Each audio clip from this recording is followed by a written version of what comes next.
जन्म मरण करनाश, बंदो चरण कमल तब, कृपा सिंधु गुरुदेव, गति दात्रा कलसु, पार उतार मुखेब।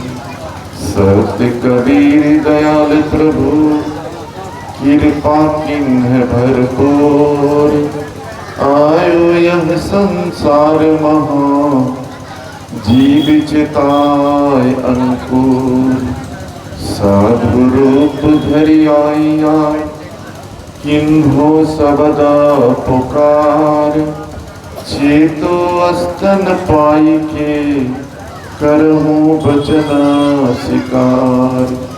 गुरुमुख वाणी उपजे, शीश साच करमान। यही विधि फंदा छूटी है, और जुगत नहीं आन। आदरणीय दूर दूर से आए धर्म प्रेमी सज्जनों, माता एवं बहनों, नौजवान साथियों, छोटे छोटे नन्हे मुन्ने बच्चा एवं बचिया, मंच पर उपस्थित संत महापुरुषों, आज बड़े सौभाग्य की बात है, मधुबनी जिला के अंतर्गत अंकुली ग्राम में पूरे संत समाज, भक्त समाज के द्वारा यह सद्गुरु कबीर सत्संग समारोह का आयोजन किया गया है। इसी संदर्भ में हम लोग बहुत समय से भजन के माध्यम से, उपदेश के माध्यम से सद्गुरु कबीर साहब के विचारों को सुन रहे थे। इसी संदर्भ में साहब के विचारों में से एक दो पंक्ति को रख रहा हूँ। बोलिए सद्गुरु कबीर साहेब की। थोड़ा सा जोर से जयकारा लगाइए। बोलिए सद्गुरु कबीर साहेब की। साहेब इशारा करते हैं, मानुष देहिया पाई के, मानुष देहिया पाई के, चुके न अब की बार। जाए परे भव चक्र में, सहे घनेरी मार।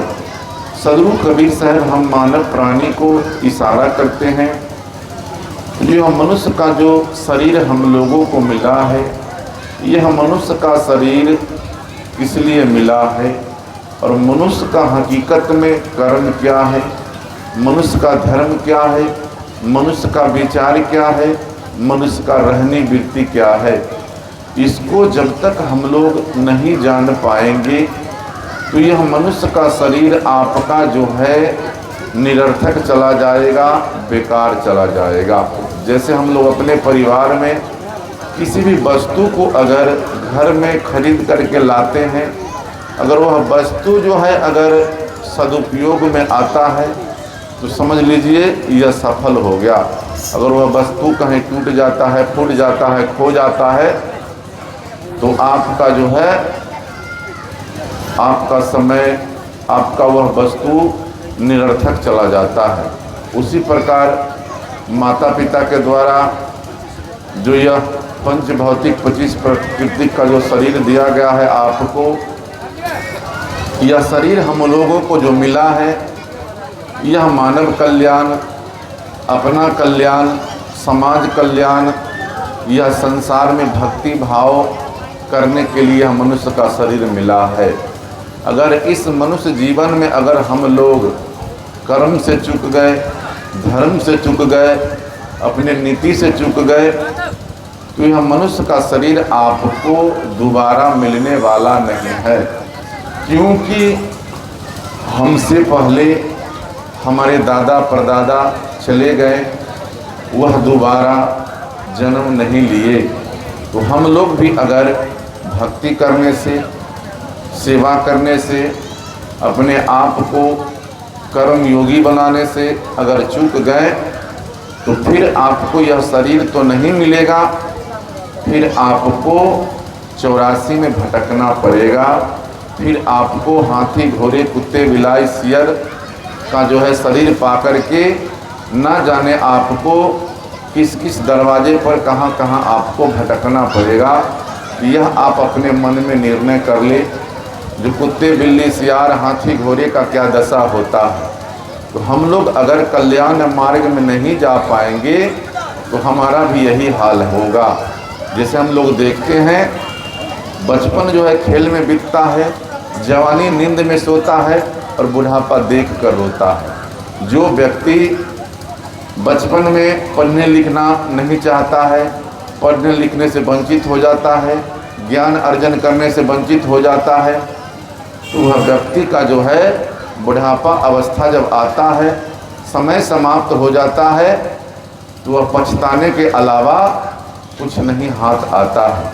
तो हम लोगों को उसी प्रकार यह अध्यात्म जगत में अध्यात्म का बोध होना बहुत ज़रूरी है। जिस प्रकार हमारे जीवन में धन संपत्ति रुपया पैसा सुख सुविधा की ज़रूरत है, उसी प्रकार सत्संग के बिना यह मनुष्य जीवन अधूरा है। चाहे आप कितना हो बड़े ज्ञानी हो जाए, कितना हो बड़े जोगी जपी तपी हो जाए, धनवान हो जाए, लेकिन आपके अंदर अगर मानवीय गुण नहीं है तो मनुष्य का कोई अस्तित्व नहीं है। क्योंकि हम लोग सत्संग में सुनते हैं, अरब खरब और दरब है, उदय अस्त की बात, भक्ति महात्म न तुले, ये सब कौने काज। अगर आपके पास अरब खरब दरब है, सब कुछ आपके पास हो जाए, लेकिन अगर भक्ति मर्म आपको पता नहीं है, सेवा मर्म आपको पता नहीं है, प्रेम मर्म आपको पता नहीं है, तो धन संपत्ति रुपया पैसा का कोई महत्व नहीं है। वह धन से अगर आप दिन दुखियों पर, गरीब लाचार पर, पड़ोसी पर अगर प्रेम नहीं उसके प्रति आपको आया, अगर दया भाव नहीं आया, तो वह धन किसी काम का नहीं है। और भक्ति करने के लिए हम लोगों को तन मन धन सब अर्पण किन्हा, जब तक हम अपने आप को समर्पण नहीं ला पाएंगे, समर्पण की भावना नहीं होगा, तब तक भक्ति नहीं होगा। आज लोग तीर्थ व्रत, गंगा स्नान, नाना प्रकार के भर्म में लोग भूल रहे हैं, लेकिन भक्ति कहाँ है? भक्ति आपके अंदर आत्मा में है। जैसे मेहंदी का जो पत्ता होता है, लाली पत्ता को घिसने से निकलता है, उसी प्रकार हम और आप जो है बाहर में लाली को ढूंढेंगे, बाहर में परमात्मा को ढूंढेंगे, बाहर में जो है सब ढूंढेंगे, तो बाहर कुछ मिलने वाला नहीं है। यह भी हम लोग सुनते हैं, तेरा साईं तुझ में है, जाग सके तो जाग। आपके अंदर ही परमात्मा का वास है, आपके अंदर ही सद्गुरु की भक्ति है, आपके अंदर में ही परमात्मा का जो है भाव है। अगर आप इसको जागना चाहे तो, क्योंकि आप जो है जन्म जन्म से बीमार है। जैसे हम लोग सुनते हैं सत्संग के द्वारा, रामायण का चौपाई है, जो पूर्व जन्म के पाप से हरि चर्चा न सुहाए, और जैसे जड़ के ताप से भोजन की रुचि जाए। जो व्यक्ति पूर्व जन्म से बीमार है, लाचार है, कमज़ोर है, भक्ति भजन को नहीं चाहता है, सेवा करना नहीं चाहता है, उसको सत्संग अच्छा नहीं लगता है, वह व्यक्ति को इस जन्म में भी सत्संग का जो वाणी है, सत्संग का जो शब्द है, सत्संग का जो सोच है, वह इस जन्म में भी उसको अच्छा नहीं लगेगा। तो हम लोगों को अच्छा जन्म बनाने के लिए बीमारी को ख़त्म करना होगा। जब तक बीमारी ख़त्म नहीं होगा, आपके अंदर जो है ईर्ष्या द्वेष कलह कलेश नाना प्रकार की जो भावना दुर्व्यसन जो आपके मन में बैठा हुआ है, यह समाप्त नहीं होगा, तब तक हमारे जीवन में जो है सत्संग नहीं हो पाएगा। क्योंकि सत्संग का मतलब है, किसी भी क्षेत्र में सत्संग का मतलब ही है सुधार होना। अगर आप अपने बच्चे को स्कूल कॉलेज विद्यालय विश्वविद्यालय भेजते हैं, किस लिए? जो हमारा बच्चा पढ़ लिख करके डॉक्टर कलेक्टर इंजीनियर बन करके धन का उपार्जन कर सके। तो उसी प्रकार आज अंकली ग्राम में यह जो है सदगुरु कबीर साहब का जो है विद्यालय लगा है, सदगुरु कबीर साहब का ज्ञानालय लगा है, जिसमें अगर आप जो है सत्संग का एक शब्द, एक वाणी अगर सुन करके सुधारना चाहते हैं तो आप अपने आप को, वाणी को अपने अंदर आत्मा में उतारना पड़ेगा। अगर आप नहीं उतार पाएंगे तब तक आप कभी आपके जीवन में परिवर्तन नहीं होगा।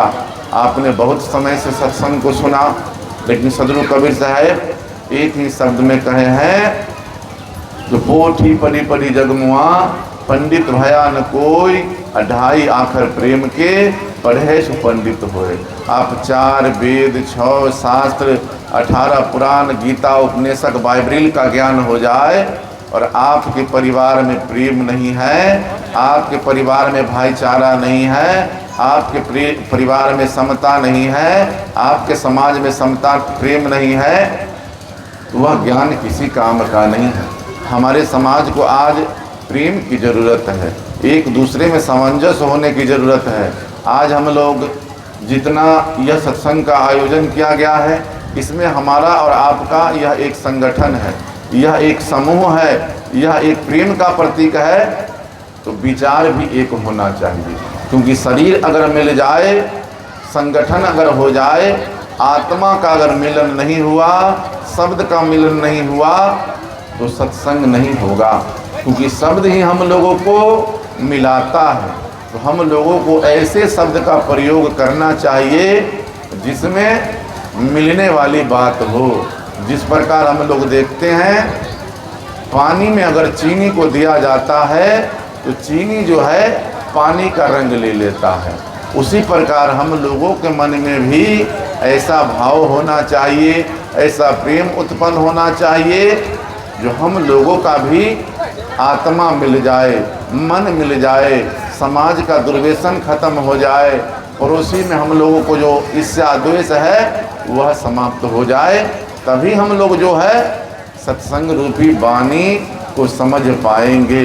नहीं तो एक जन्म को कौन कहे, आप अनेकों जन्म जाए और सत्संग में सिर्फ बैठे रहें तो सत्संग नहीं होगा।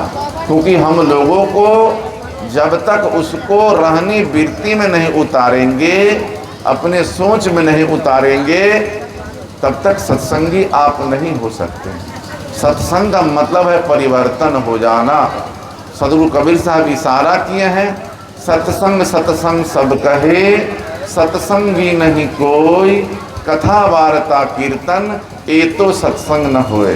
अगर सत्संग सत्संग कहने से अगर सत्संग हो जाता तो अध्ययन करने की ज़रूरत नहीं होता।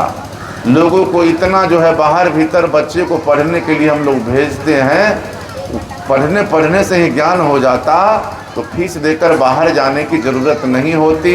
इतना जो है व्यवस्था देते हैं हम लोग अपने बच्चे को, इतना जो हम लोग से व्यवस्था करते हैं, इसकी ज़रूरत नहीं होती। सत्संग सत्संग कहने से ज्ञान हो जाता, लेकिन ऐसी बात नहीं है।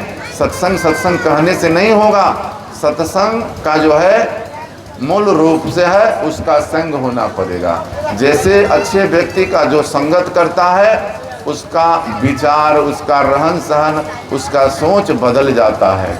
और जो व्यक्ति जो है कुमति पे चलने वाला, द्वेष भावना में जीने वाला, अत्याचारी दुराचारी करने वाले व्यक्ति का संगत करता है, अच्छा आदमी भी, तो उसका संगत जो है बिगड़ जाता है। उसी प्रकार हम लोगों को अगर अपने मन में, अपने आप में सत्य अगर हो गया, सत्य का संग अगर आप कर लिए, तभी सत्संगी है। यह जो आयोजन किया गया है, यह कथा हो रहा है, कीर्तन हो रहा है, प्रवचन हो रहा है, यह आपको जो है कुछ समय के बाद समाप्त हो जाएगा। यह टेंट भी खुल जाएगा, हम लोग अपने अपने घर को चले जाएंगे, यह जो है जगह सूना पड़ जाएगा। लेकिन यह सत्संगी बनने का मतलब होता है जो अगर आप अपने अंदर आत्मा में अगर आठों पहर का मतलब होता है 24 घंटा, 24 घंटा अगर अपने आप अंदर आत्मा में सत्संग करना आरंभ कर दे तो यह सत्संग कभी समाप्त नहीं होगा। जैसे 24 घंटा के अंदर आपके मन में कोई दुर्व्यसन है, कोई द्वेष भावना है, इसको आप खत्म कर ले तो यह भी एक सत्संग है। जितना हम लोग दिन और रात मिला के 24 घंटा होता है, 24 घंटा में जितना हम लोग धन संपत्ति, रुपया पैसा, गाड़ी बंगला, जमीन जाल का सुमरन ध्यान करते हैं, सब लोग करता है। लेकिन आप जिस मालिक से, जिस परमात्मा से, जिस गुरुजन से दीक्षा लिए हैं, सदगुरु कबीर साहब का जो पद पाती है, 24 घंटा में आप उसको कितना सुमरन करते हैं, अपने आप भक्ति हो जाएगा। कितना देर आप सुमरन करते हैं, कहने के लिए सब लोग कहेंगे जो हम दिन रात सुमरन करते हैं, ध्यान करते हैं, गुरु का नाम लेते हैं। लेकिन अपने अपने मन में विचार करके देखिए, जो 24 घंटे में आप कितना देर गुरु का सुमरन करते हैं, साखी शब्द का नाम लेते हैं। बहुत कम ऐसे व्यक्ति होंगे जो लेंगे, नहीं तो लोग यह सांसारिक अग्नि में जल रहा है, धन संपत्ति में जल रहा है, लेकिन नाम का सुमरन नहीं कर रहा है, गुरु की भक्ति को याद नहीं कर रहा है, तो इससे कल्याण होने वाला नहीं है।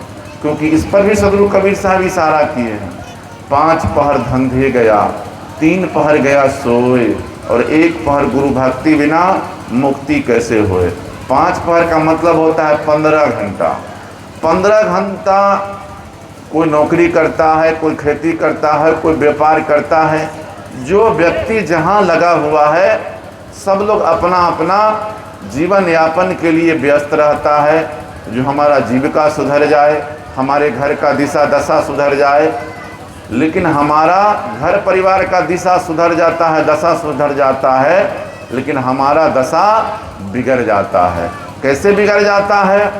15 घंटा हम लोग धन उपार्जन में लगे हुए हैं, और जो समय बचता है वह समय को हम लोग क्या करते हैं, जो सो करके, ताश खेल करके, बीड़ी सिगरेट पी करके, इधर उधर के बैठ करके अपने समय को गंवा देते हैं।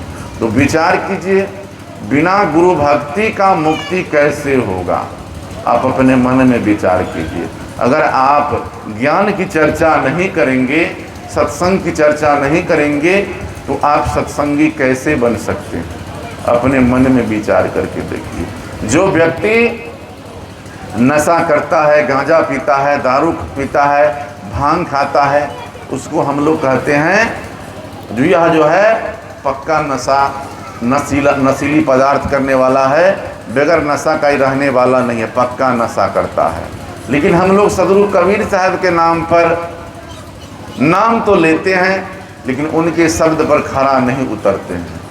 इधर हम लोग गुरु की भी पूजा करते हैं, उधर 56 करोड़ देवी देवता, पानी पत्थर पहाड़ मिट्टी के ऊपर भी हम लोगों को विश्वास है। यह भक्ति से कल्याण होने वाला नहीं है। अगर आप अपने जीवन में, जो व्यक्ति अगर बोलता नहीं है, हंसता नहीं है, खाता नहीं है, पीता नहीं है, उसकी अगर हम पूजा करें, इससे हमारा कल्याण होने वाला नहीं है। कल्याण तभी होगा तब हम अपने जीवन में जागने वाला पुरुष का जो है नाम जब तक नहीं लेंगे, तब तक हमारा कल्याण होने वाला नहीं है। आप अपने मन में विचार करके देखिए। हम अपने बच्चे को शिक्षा देते हैं, तो जो मास्टर जीवित है उससे पढ़ाई करवाते हैं। अगर हम बीमार हैं, कोई डॉक्टर बहुत अच्छा है, अगर वह शरीर छोड़ दिया, उसका घर द्वार हम लोग नहीं देखने जाते हैं, जो जीवित डॉक्टर है उसके पास जाते हैं। अगर घर बनाने वाला कोई अच्छा इंजीनियर है, वह अगर देश चला गया, तो हम लोग दूसरे इंजीनियर के पास जो जाते हैं, जीवित इंजीनियर है उसके पास जाते हैं। अगर संसार में जितने भी कामों को हम करते हैं, तो जो जीवित आत्मा है उसके पास जाते हैं। कहीं अगर पूजा करने का बात आता है, तो जो मरा हुआ व्यक्ति है उसको हम लोग पूजा करते हैं। राम कृष्ण जो भी हैं, सब यह संसार से जा बसे हैं। सारा काम जब कर्म की बात आती है, तो जीवित आत्मा को हम लोग खोजते हैं। और पूजा करने की जब समस्या आती है, तो हम लोग मरे हुए व्यक्ति को पूजा करते हैं। इससे कल्याण होने वाला नहीं है, क्योंकि आपके जीवन में ज्ञान देने वाला और ज्ञान लेने वाला दोनों व्यक्ति जो है जीवित होता है, जिसमें जीव आत्मा होता है। जो व्यक्ति अगर जिसमें जीव नहीं है, जिसमें जीवित आत्मा नहीं है, उसको हम लोग जो है छोड़ देते हैं। उसी प्रकार हम लोग अपने मानव जीवन में कर्म का ही प्रधानता देना चाहिए, क्योंकि जिस देश में है, जिस परिवार में है, जिस समाज में है, कर्म प्रधान है। अब हम लोगों को यह जो है इधर उधर भटकते हैं। जो तुम्हारा कल्याण अगर जंत्र मंत्र से हो जाता, झाड़ फूक पर लोग विश्वास करते हैं, जादू टोना पर विश्वास करते हैं, अगर इससे कल्याण होता तो भारत के बाद जो भी देश है आज सब भारत के अधीन गुलाम होता। लोग समझ नहीं पा रहा है, क्योंकि संत महापुरुषों का इशारा है, समझाए समझे नहीं, करे बहुत अभिमान, गुरु को शब्द अच्छे दिखे, कहे सकल हम जान। हम लोगों को सत्संग के माध्यम से होता है, सदग्रंथ के माध्यम से होता है, विचार के माध्यम से होता है। संत गुरुजन हम लोगों को हर बिंदु पर, हर पहलू पर हम लोगों को अंधकार से प्रकाश में लाने का कोशिश करते हैं। लेकिन हम लोग सुन तो लेते हैं, लेकिन फिर वही अंधकार में जाना पसंद करते हैं। अपने जीवन में प्रकाश लाने का जो है कोशिश नहीं कर पाते हैं। जब तक हमारे जीवन में प्रकाश नहीं होगा, तब तक अंधकार रूपी जीवन में जो है लोग आपको दुखी करते रहेंगे, लोग आपको ठगते रहेंगे, लोग आपको लूटते रहेंगे। तो लूटने से अच्छा है आप अपने ज्ञान को जगाइए, क्योंकि ज्ञान के बिना आप अधूरा हैं। आपके पास सब ज्ञान है, लेकिन आत्मज्ञान नहीं है तो आप ज्ञानी नहीं हैं। आज हमारे देश में बहुत ऐसे महापुरुष हैं, बहुत ऐसे मतलब गीता उपनिषद लिखने वाला कोई ऊपर से कोई नहीं लिखा हुआ। जैसे जैसे मनुष्य का जो है ज्ञान विज्ञान उत्पन्न हुआ, जैसे जैसे ज्ञान विकसित हुआ, अपनी अपनी वाणी को, अपने अपने सद्विचार को, अपने अपने मन की बातों को सारे पुस्तकों में लिखे। उस पर हम लोगों को एकाएक नहीं मानना चाहिए। जिस चीज़ को हम जाने नहीं उसको मानना गलत है। उसको पहले जानिए, उसके बाद मानिए। सिर्फ मान लीजिएगा तो फिर आप अंधकार में फंस जाइएगा, क्योंकि इस संसार में कहीं कुछ नहीं है। कहीं भी आप चले जाइए तो पानी पत्थर पहाड़ से बना हुआ तीर्थ बनाने वाला बड़ा है, तीर्थ बड़ा नहीं है। तो हम लोगों को यह अपने मन में निर्णय करना है कि संसार में सबको जाना है, रहने के लिए कोई नहीं आया है। जो व्यक्ति सद्मार्ग को अपनाएगा, सतपथ को अपनाएगा, समझ लीजिए वही मानव है। क्योंकि मानव का गुण बड़ा है, न उसका मांस काम आने वाला है, न हड्डी काम आने वाला है, न उसका जो है शरीर का कोई पार्ट काम आने वाला नहीं है। तो मनुष्य का गुण बड़ा है। तो आप यह अपने मन में निर्णय करें जो हमको सद्गुण में जीना है या दुर्गुण में जीना है। अगर आपके अंदर अच्छा गुण है जिससे समाज का भला हो जाए, अपने परिवार का भला हो जाए, मानव प्राणी का भला हो जाए, वैसे गुण की ज़रूरत है। और वही गुण की पूजा है, रूप की पूजा नहीं है। रूप तो ढल जाएगा, जवानी तो ढल जाएगा, शरीर शिथिल हो जाएगा, हाथ पांव काम करना बंद कर देगा, लेकिन गुण तो गुण होता है। गुण को चोर भी चोरी नहीं कर सकता है। धन संपत्ति आप जमा करेंगे, उसको एक दिन चोर चोरी करके ले जाएगा, लेकिन आपके अंदर ज्ञान अर्जन हो जाएगा, विवेक बुद्धि हो जाएगा, इसकी चोरी होने वाला नहीं है, इसको कोई लूट पाट नहीं कर सकता है। तो ये आपके ऊपर निर्भर करता है जो हम किस तरह जिए, क्योंकि इस संसार में दोबारा आप जन्म नहीं लेंगे, यह तय है। क्योंकि हम लोग यह भी सुनते हैं मानुष जन्म दुर्लभ है, मिले न दूजी बार, अब पक्का फल जो गिर पड़ा बहुरी न लागे डार। यह मनुष्य का जीवन जो है दुर्लभ है, दोबारा मिलने वाला नहीं है।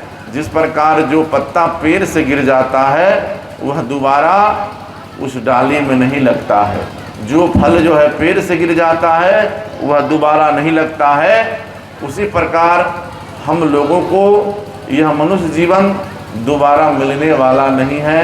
इसी जीवन में आप जो अर्जन करना चाहते हैं, जैसे हम लोग सिर्फ धन को अर्जन करते हैं, जमीन जाल को अर्जन करते हैं, रुपया पैसा को अर्जन करते हैं, लेकिन यह सब यहीं रह जाएगा। आपके साथ जाने वाला क्या है? जो आप परमार्थ किए। परमार्थ का मतलब होता है दूसरे को सहयोग किए। जो आपने जनहित के लिए काम किया, जो देश हित के लिए काम किया, वही कर्म आपको रह जाएगा। बाद बाकी सब आपका जो है छूट जाएगा। शरीर जखन ये साथ देना बंद कर देगा, धन संपत्ति रुपया पैसा सब आपके हाथ से निकल जाएगा। उस वक्त आपको पछताना पड़ेगा, जो न हमने भजन किया, न सत्संग किया, न सेवा किया, न सत्संग में गया। तो पछताने से कुछ प्राप्त होने वाला नहीं है। तो हम लोगों को समय रहते हुए विचार करने की ज़रूरत है। साहब इशारा किए हैं, आगे न आए पीछे पछताए, मानव का ये भूल है, जैसी करनी वैसी भरनी, दुनिया का वसूल है। किसी भी काम को करने से पहले उस पर हमको विचार करना चाहिए। जो व्यक्ति विचार नहीं करता है, वो उसके जीवन में क्या होता है, जो समस्या आ जाता है, समस्या उसको झेलना पड़ता है। जिसका वह पीछे पछताता है, तो पीछे पछताने से कुछ मिलने वाला नहीं है। तो इसीलिए हम लोगों को किसी भी कार्य को करने से पहले एक बार नहीं, 2 बार नहीं, 1000 बार विचार करके चलना चाहिए। क्योंकि संत महापुरुष का इशारा है, जो करहु विचार याते सब दुख जाई। जो व्यक्ति अपने जीवन में विचार करके चलता है, विचार को अपनाता है, उसके जीवन में दुख की समाप्ति हो जाती है, दुख की निवृत्ति हो जाती है। और जो व्यक्ति विचार पूर्वक नहीं चलता है, उसके जीवन में उसका जीवन दुख में ही बीतता है। जैसे हम लोग देखते हैं, तूफान आता है, लेकिन तूफान 24 घंटा नहीं रहता है। वो आता है और चला जाता है। और उस तूफान को अगर हमने रोक लिया तो समझ लीजिए हमारा जीवन सफल हो गया। तूफान का मतलब होता है आपको गुस्सा आया, गुस्सा को आप कंट्रोल करना सीखिए। अगर आपसे कंट्रोल नहीं हुआ तो उसका विपरीत हो जाता है। जो किसी से झंझट हो गया, झगड़ा लड़ाई हो गया, उसमें तो नुकसान ही नुकसान हो जाता है। अगर थोड़ा सा आप सहन कर लिए तो आपका जो है दुख खत्म हो गया। तो हम लोगों को यह अपने मन में निर्णय करना है, जो सदगुरु कबीर साहब का शब्द है, उसके अनुकूल हम लोगों को खरा उतरने की ज़रूरत है। सिर्फ कबीर साहब कहने से कल्याण होने वाला नहीं है। गीता रामायण बीजक अनुराग सागर पढ़ने से काम चलने वाला नहीं है। जो उसके अंदर वाणी है, अपने अंतःकरण में मनन करना है, चिंतन करना है, जो शब्द की क्या विचार है और हम कर क्या कर रहे हैं। जब तक शब्द पर खरा नहीं उतरेंगे तब तक हम लोग कबीरपंथी नहीं है। क्योंकि शब्द ही हम लोगों को आगे बढ़ाता है। अगर हम शब्द, अच्छे शब्द का प्रयोग करेंगे, जैसे सदगुरु कबीर साहब का शब्द है, ऐसी वाणी बोलिए मन का आपा खोए, औरन को शीतल करे आपहु शीतल होए। तो अपने अपने मन में विचार करके देखिए, जो आपका शब्द कैसा है, आपका भाषा कैसा है, आपका सोच कैसा है। कि शब्द से, आपके विचार से, आपके सोच से अगर किसी को शीतलता नहीं मिला, उसको दुख हो गया, दर्द हो गया, तकलीफ हो गया, तो ये मानवीय गुण नहीं है। वाणी आपका ऐसा होना चाहिए जो सुनने वाले को भी प्रिय लगे और आपको भी प्रिय लगे, वैसे वाणी का प्रयोग करना है। लेकिन आप अपने मन में विचारिए, जो आपका वाणी कैसा होता है। आप जो वाणी आपको अच्छा नहीं लग रहा है, अप्रिय लग रहा है, आप किसी को दे रहे हैं तो उसको कैसा लगा होगा। जो वाणी आपको अगर खराब लगे, वह दूसरे को भी नहीं देना चाहिए। जो भोजन आपको ग्रहण करने में अच्छा ना लगे, वह दूसरे को नहीं देना चाहिए। जो दर्द आपको हो रहा है, वह दर्द दूसरे को नहीं देना चाहिए। किसी नीतिकारों ने कहा है, मैदान में मारे उसी को मीर कहते हैं, मैदान में मारे उसी को मीर कहते हैं, दिल को छू जाए उसी को तीर कहते हैं, पराई पीर को हर ले उसी को पीर कहते हैं। ऐ मानव के पुजारी, जो मानव को समझ ले उसी को सत्य कबीर कहते हैं। तो आप कितना हो धनवान, बलवान, ज्ञानवान, रूपवान, त्यागी हैं, अगर दूसरे को दर्द आपने दिया तो आपका ज्ञान किसी काम का नहीं है, आपका धन किसी काम का नहीं है, आपका विचार किसी काम का नहीं है। तभी आपका वह ज्ञान काम का है जो पराई पीर को हर ले। जो बीमार है, लाचार है, कमज़ोर है, आप जो है धनवान, दूसरे व्यक्ति को आप कष्ट सहन कर लिए, दूसरे व्यक्ति को आप धन से हो, मन से हो, तन से हो, बल से हो, आपने सहयोग किया, तभी आप जो है मानव के पुजारी हैं। और सदगुरु कबीर साहब का इशारा है, वह पंथी है जो मानव को समझता हो, अपने माता पिता को समझता हो, जो अपने गुरुजन को समझता हो, वही व्यक्ति कबीरपंथी है। ना कि माता पिता को सेवा करता हो, गुरु के शरण में जाता हो, वैसे व्यक्ति भक्ति भाव को कभी नहीं जान सकता है। तीन देव की करे जो भक्ति, कभी न होए उनकी मुक्ति। जो अपने माता पिता को सेवा नहीं करता हो, वह व्यक्ति का कभी कल्याण होने वाला नहीं है। क्योंकि इस संसार में आज जो भी हम लोग सुविधा को देख रहे हैं, चाहे मोबाइल चला रहे हैं, प्लेन चला रहे हैं, ट्रेन चला रहे हैं, जो भी सुख सुविधा का हम लोग आनंद ले रहे हैं, उसका अपने जीवन में सुख भोग कर रहे हैं, यह किसी देवी देवता का दिया हुआ नहीं है, यह कहीं से टपका नहीं है। जब तक हमारे माता पिता का संस्कार है, वो हमें जन्म दिया, पोस पाल के बड़ा किया, तभी आज हम ऊंचे पद पर डॉक्टर, कलेक्टर, इंजीनियर जो भी है, यह माता पिता का देन है, न कि संसार में किसी का दिया हुआ है। अगर कोई कुछ दिया है मनुष्य के अलावा तो आप बता करके देखिए। ट्रेन किसने दिया? मनुष्य ने बनाया। प्लेन किसने बनाया? मनुष्य ने बनाया। आज हम लोग मोबाइल से एक दूसरे देश में बात करते हैं, मनुष्य का दिया हुआ है, किसी का दिया हुआ नहीं है। तो हम लोगों को जितने भी अंधविश्वास विचार है उसको छोड़ना चाहिए।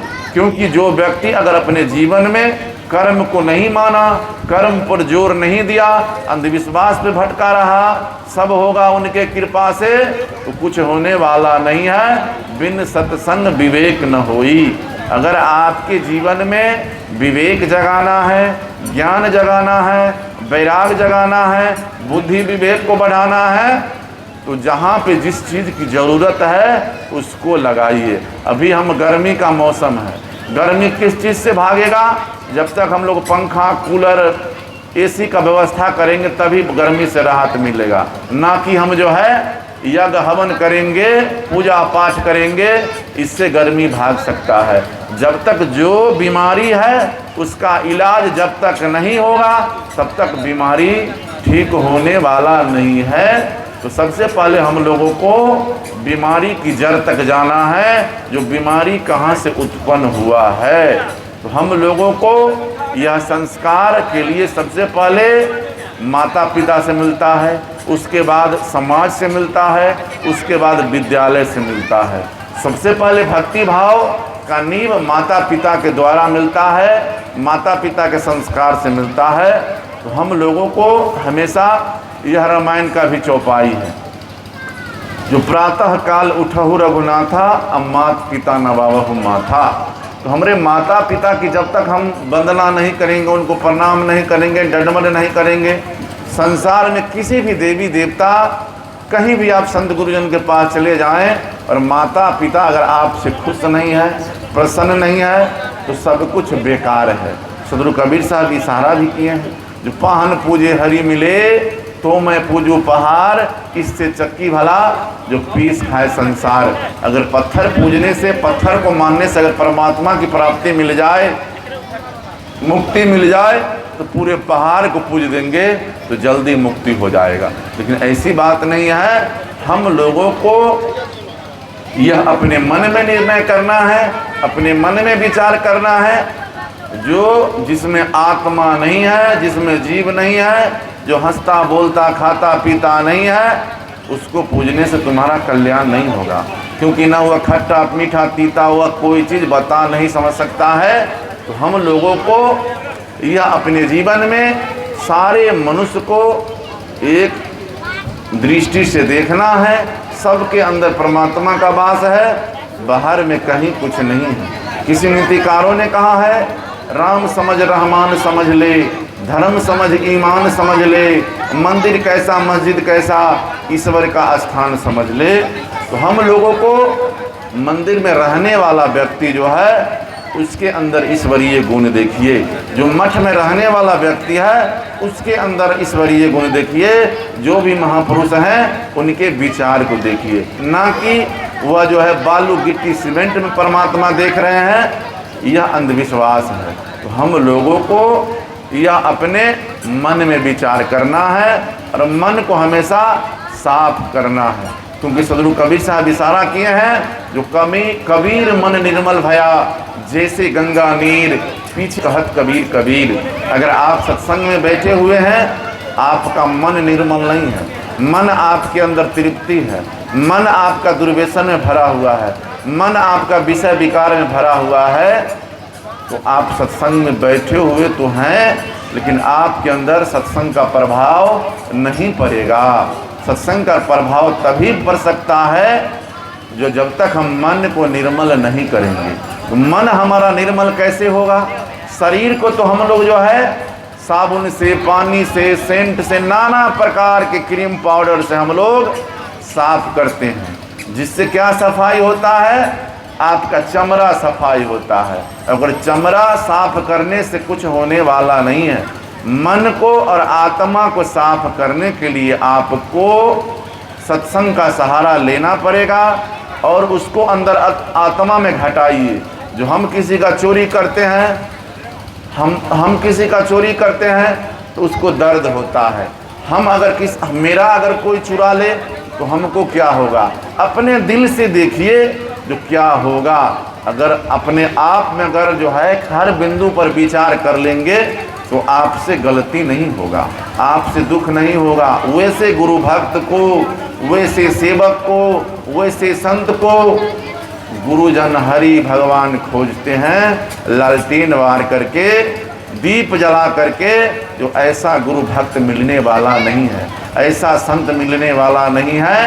तो हम लोगों को शब्द पर ही अडिग होना चाहिए, और शीतलता, शब्द ही हम लोगों को शीतलता देती है। जिस प्रकार पानी पीने से क्या होता है? जो हमारे अंदर का प्यास मिट जाता है, हमारे अंदर का तृप्ति मिट जाता है। उसी प्रकार सदगुरु कबीर साहब का शब्द है, जो शीतल शब्द कबीर का हंसा करे किलोल।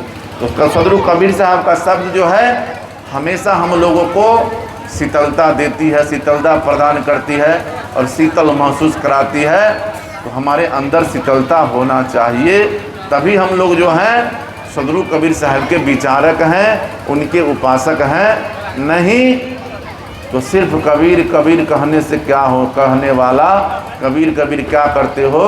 आपे आप कबीर, और 5 इंद्री समकर आपे। हम अपने जीवन में इंद्री पर हमेशा जो है संयम रखना चाहिए, अपने आत्मा पर संयम रखना चाहिए, अपने खान पान पर संयम करना चाहिए, तभी हम अपने जीवन में कुछ प्राप्त कर सकते हैं। अगर विद्यार्थी का जीवन होता है त्याग रूपी जीवन, पढ़ने वाला अगर वह पढ़ने में कमजोरी करेगा, उससे ज्ञान की उपलब्धि नहीं हो सकता है। जो व्यक्ति किसान है, समय समय पर खेती नहीं करेगा, उसमें सिंचाई नहीं करेगा, उसकी कटाई नहीं करेगा, उसकी बुआई नहीं करेगा, उसके घर में फसल नहीं आ पाएगा।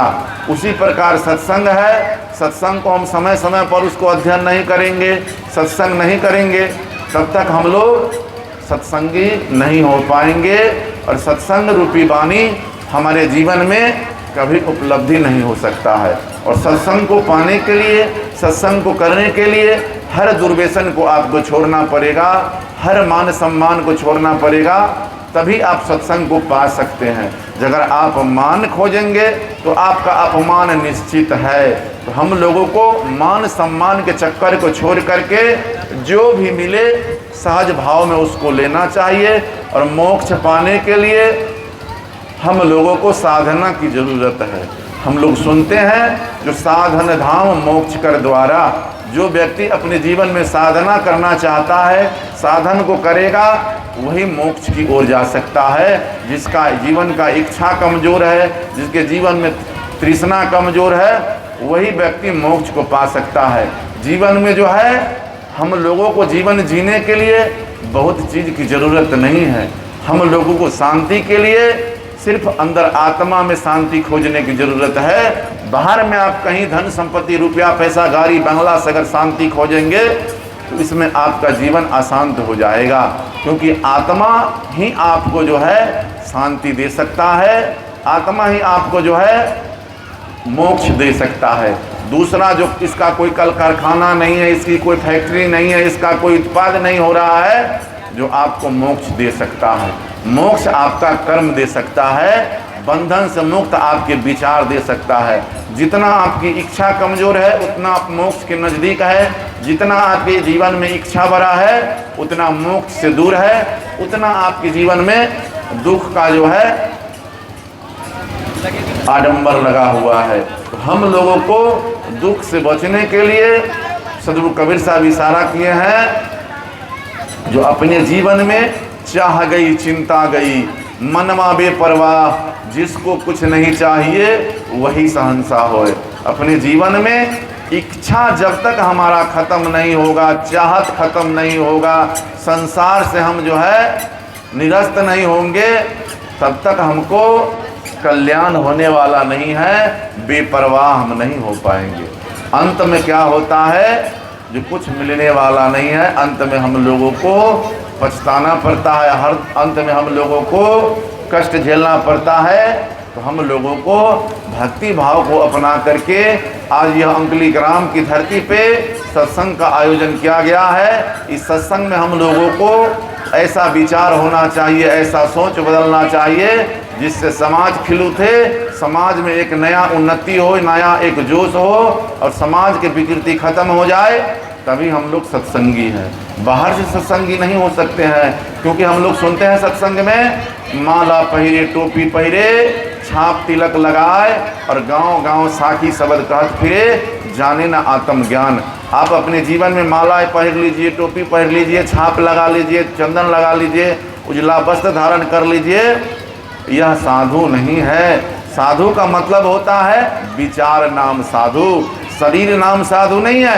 यह कपड़ा मार्केट में भी उजला कपड़ा मिलता है, उस आप भी खरीद करके पहन सकते हैं, लेकिन इससे आपका साधुता नहीं हो सकता है, क्योंकि ज्ञान साधु है, कर्म साधु है, विचार साधु है, आपका रहन सहन साधु है, आपका जीवन यापन साधु है, आपका जीने का जो तरीका है यह साधु है। तो हम लोगों को हर बिंदु पर विचार करने की जरूरी है।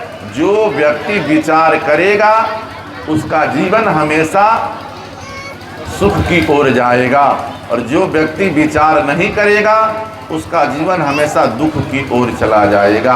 किसी नीतिकारों ने कहा है, जिसमें कोई भूल नहीं भगवान उसे हम कहते हैं, जिसमें कोई भूल नहीं भगवान उसे हम कहते हैं, भूल करे पर माने नहीं शैतान उसे हम कहते हैं, घट घट में चेतन वास करे राम उसे हम कहते हैं, राग द्वेष से निर्भय रहे मुक्तवान उसे हम कहते हैं, दिन दुखियों पर दया करे धनवान उसे हम कहते हैं, माता पिता गुरु की सेवा करे संतान उसे हम कहते हैं। जहाँ संतों की सत्संग मिले चारों धाम उसी को कहते हैं, चारों धाम उसी को कहते हैं। जो व्यक्ति अपने जीवन में भूल को सुधार ले, जो व्यक्ति के जीवन में भूल नहीं है, मान लीजिए वह व्यक्ति परमात्मा के समान है, वह व्यक्ति गुरु के समान है, वह व्यक्ति सदगुरु के समान है, वह व्यक्ति इष्ट के समान है, जिसमें कोई भूल नहीं है। और भूल जो करता हो, समाज में दुर्व्यसन फैलाता हो, समाज में अंधविश्वास पाखंडवाद को फैलाता हो, और वह व्यक्ति मानता नहीं है, वही व्यक्ति समझ लीजिए जो पाखंडी है, वही व्यक्ति शैतान है। तो हमसे गलती हो तो मानना चाहिए, क्योंकि क्षमा ही हम लोगों के जीवन में आगे बढ़ने का केंद्र है। अगर क्षमा नहीं है, अपने गलती को सुधार नहीं है, तो हम लोग आगे नहीं बढ़ पाएंगे। तो हम लोगों को भूल को सुधार करने की ज़रूरत है। और घट घट में चेतन, बोलने वाला सत्ता है, बोलने वाला पुरुष है, उसी के अंदर जो है परमात्मा है, उसी के अंदर जो है बोलने वाला सत्ता है। और हम अपने जीवन में धनवान किसको कहते हैं? जो व्यक्ति दिन दुखियों को सहायता करे, दिन दुखियों को भोजन दे, दिन दुखियों को मदद करे दुख दर्द में, वही व्यक्ति धनवान है। और राग द्वेष से निर्भय रहे। जो व्यक्ति के जीवन में राग नहीं है, द्वेष नहीं है, ईर्ष्या नहीं है, कलह नहीं है, कलेश नहीं है, वही व्यक्ति धनवान है। और अपने माता पिता की सेवा करता है, वही संतान है। जो व्यक्ति माता पिता को भोजन नहीं देता है, रहन सहन नहीं देता है, अच्छी बोली बानी नहीं दे सकता है, वह व्यक्ति संतान होकर के भी संतान की उपाधि लेने के लायक नहीं है। और जहाँ माता पिता को हमेशा उसको दुख नहीं होना चाहिए, यह प्रयास करना चाहिए। और जहाँ संत महापुरुषों का सत्संग हो, उसी को चारों धाम हम लोग कहते हैं। दुनिया में कहीं भटकने की जरूरी नहीं है। तीर्थ व्रत यह सब मनुष्य का बनाया हुआ है, इसमें आपको ज्ञान होने वाला नहीं है। ज्ञान कभी भी होगा तो सत्संग में होगा, कहीं भी सदग्रंथ के द्वारा होगा, अपने पठन पाठ के द्वारा होगा। दूसरा ज्ञान का कोई साधन नहीं है, दूसरा ज्ञान का कोई केंद्र नहीं है। तो हम लोगों को विचार करने की ज़रूरत है। और हम सब परमात्मा के ही संतान हैं, लेकिन हम लोग आज जाति में बंट चुके हैं, भेदभाव में जी रहे हैं, छुआछूत में जी रहे हैं। लेकिन यह हमारा और आपका जो है नीति के विरुद्ध है। सदगुरु कबीर साहब इशारा किए हैं, जो कबीर कुआं एक है, कबीर कुआं एक है, पानी भरे अनेक, बर्तन में ही भेद है, पानी सब एक। परमात्मा के जितने भी संतान हैं सब हम एक हैं। भेद कहाँ है? आपके मन में। बाहर में कहीं झगड़ा दिखता है, अगर आप लोग झगड़ा करते हैं तो बाहर में कहीं झगड़ा नहीं है। झगड़ा आपके मन से उत्पत्ति होता है और वही झगड़ा जो है होने लगता है। बाहर में कहीं झगड़ा दिख रहा है? नहीं दिख रहा है। उसी प्रकार भेद जो है आपके मन में है। मन को आप समझा ले, मन को आप सुधार ले, मन को आप जो है विकृति निकाल दे, तो सब हम परमात्मा के संतान हैं, सब हम एक हैं। ना हम दूसरे में भेदभाव है। भेदभाव कहाँ है? बाहर में भेद दिखता नहीं है। यह सब बाहर में नहीं दिखता है, यह सब आपके अंदर से उत्पत्ति होता है। जो भी विकृति निकलता है आपके अंदर से उत्पत्ति होता है। तो हम लोगों को अपने अंतःकरण को सुधार करने की ज़रूरत है, अपने आत्मा को सुधार करने की ज़रूरत है। जिस दिन से आत्मा आपका सुधर गया, समझ लीजिए आप सत्संगी हो गए। और इस जीवन में कुछ रहने वाला नहीं है। सदगुरु कबीर साहब इशारा किए हैं, जो कबीर कमाई आपनी कबहु न सफल जाए, और 7 समुंदर आरा परे, तबहु कर्म का फल आपको छोड़ने वाला नहीं है। आपकी कमाई आप 7 समुंदर पार भी चले जाइएगा तो कर्म का फल आपको भोगना पड़ेगा, आपको मिलेगा। यह नहीं जो आप गांव छोड़ करके बाहर चले जाइएगा तो आपको कर्म का फल नहीं मिलेगा, वहाँ भी आपको मिलेगा। इसीलिए सुधार का नाम ही सत्संग है। और हम अपने मन में प्रयास रखें, जो हमेशा सत्संग की वाणी सुने। संत महापुरुषों का इशारा है, जो एक शब्द गुरुदेव का, तामे अनंत विचार, थाके मुनिवर पंडितो, वेदों न पावे पार। अगर एक शब्द सुन लिए तो हमारा जीवन धन धन हो जाएगा। इतना ही शब्दों के साथ हम अपनी वाणी को विराम देते हैं। बोलिए सदगुरु कबीर साहेब की, संत समाज की, सत्संग कराने वाले की। बोलिए सदगुरु कबीर साहेब की। अब बात खत्म। हाँ हाँ, अब आरती पूजा का कार्यक्रम प्रारंभ करें साहब। वाला वीडियो काट दिया, अगला बना दिया। तो सर बनाना दे, आरती कर दो, तकनी वाला बना दे। हेलो।